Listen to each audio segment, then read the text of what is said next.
Hola, vamos a hablar hoy un poco de las diferencias cerebrales y en primer lugar vamos a hablar de esas diferencias que están relacionadas con el plano sensorial, que es uno de los que más afecta a cómo es el comportamiento de la persona. En el cerebro autista, las áreas sensoriales, lo que tiene que ver con la audición, la visión, el tacto, todo lo que tiene que ver con esa parte de lectura de información del exterior, presentan una hiperactivación local. ¿Eso qué significa? Pues que esas neuronas, digamos que están trabajando como mucho más tiempo, están como siempre encendidas o se mantienen encendidas muchísimo más tiempo, o en algunos casos lo que hace es que se mantienen muy apagadas durante mucho tiempo. Este cambio hace que se provoque también una hiperconectividad, es decir, que estén como mandándose información demasiado tiempo, ¿vale? Por explicarlo de alguna manera, que estén todo el rato comunicándose entre ellas, generando una mayor actividad de esta zona, pero ese exceso de conectividad no se traduce en una mejor actividad, sino que lo que ocurre es que yo tengo un exceso de conexión, tengo muchas neuronas que están muy conectadas, ¿vale? Que están ahí como muy enlazadas sin terminar de apagarse, pero no están bien coordinadas. Es como están en movimiento, pero el movimiento es desorganizado. Y eso es lo que genera que muchas veces la información que se recibe de los sentidos se perciba como una avalancha excesivamente intensa que puede generar dolor, que puede generar que una luz no se pueda percibir, o que una luz haga que por completo perdamos un poco la sensación o la identificación de los lugares en los que estamos o en los que se encuentran las personas. Unas personas van a tener una hipersensibilidad, van a reaccionar de manera exagerada a estímulos muy pequeños, y otras van a mostrar una hiposensibilidad, van a necesitar mucho estímulo para reaccionar a cosas del día a día, ¿vale? Esto va a hacer que tengamos perfiles completamente diferentes en cuanto a la respuesta del cerebro. Unos que van a ser hipersensibles y otros hiposensibles. Y dentro de la misma persona, para los distintos sentidos, va a tener unas respuestas de hipersensibilidad y otras de hiposensibilidad, ¿vale? Mientras más coexisten diferencias entre hiper e hiposensibilidad, más desorganización presenta el cerebro a la hora de dar una respuesta. ¿Por qué? Pues porque es más fácil para el cerebro acoplarse o generar una estrategia de adaptación si todo lo que sientes es hipersensitivo o si todo lo que sientes es hiposensitivo, ¿vale?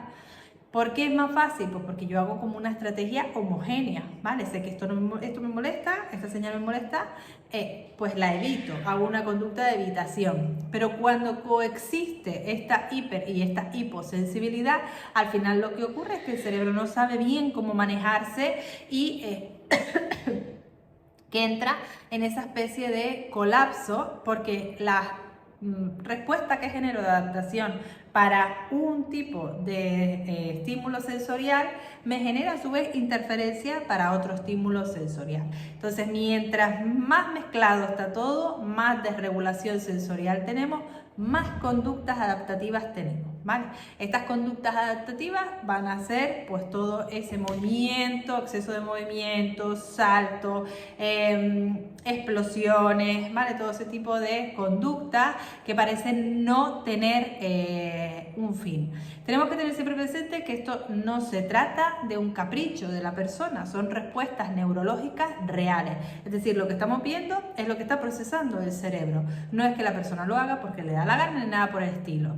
Aquí pensamos que la estructura del tálamo es la que actúa como filtro sensorial, ¿vale? Y esta puede funcionar de manera distinta.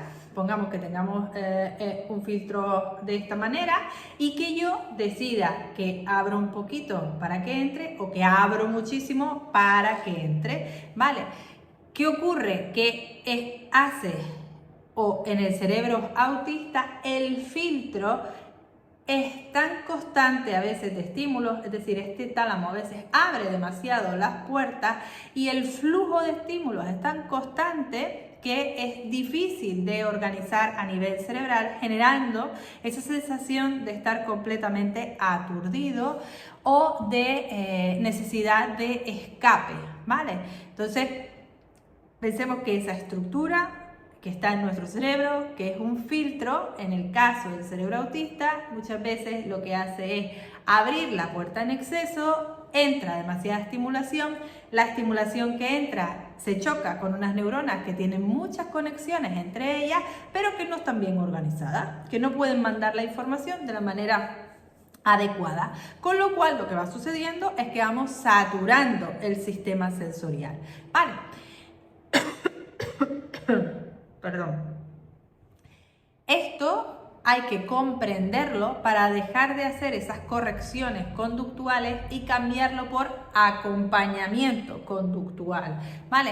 Es estoy aquí, estoy a tu lado, te entiendo y por lo tanto te acompaño en este proceso para darte las mejores estrategias posibles.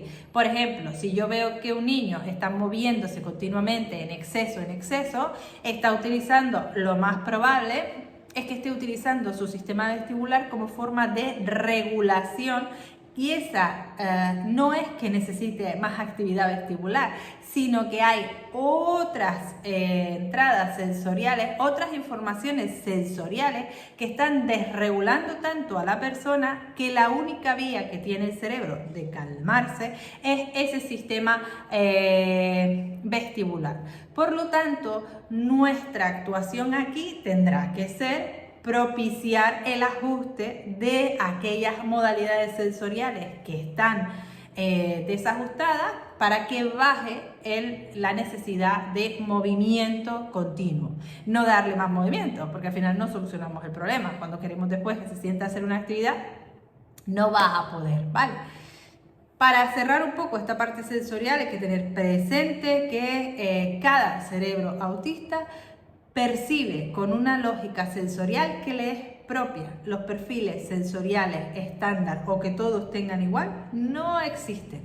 Cada cerebro es su propia configuración, dependiendo de esas estructuras, de esa conectividad entre las neuronas, de la organización que hayan alcanzado las neuronas en el proceso de maduración, de cómo el tálamo haga su actuación de filtro, va a tener su propia lógica o su propia cálculo o guía sensorial, ¿vale?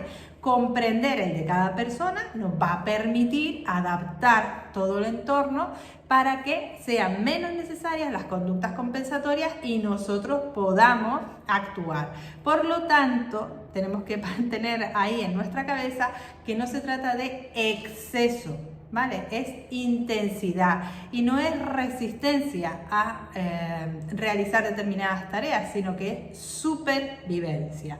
Bueno, seguimos avanzando el próximo día. Un saludo a todos.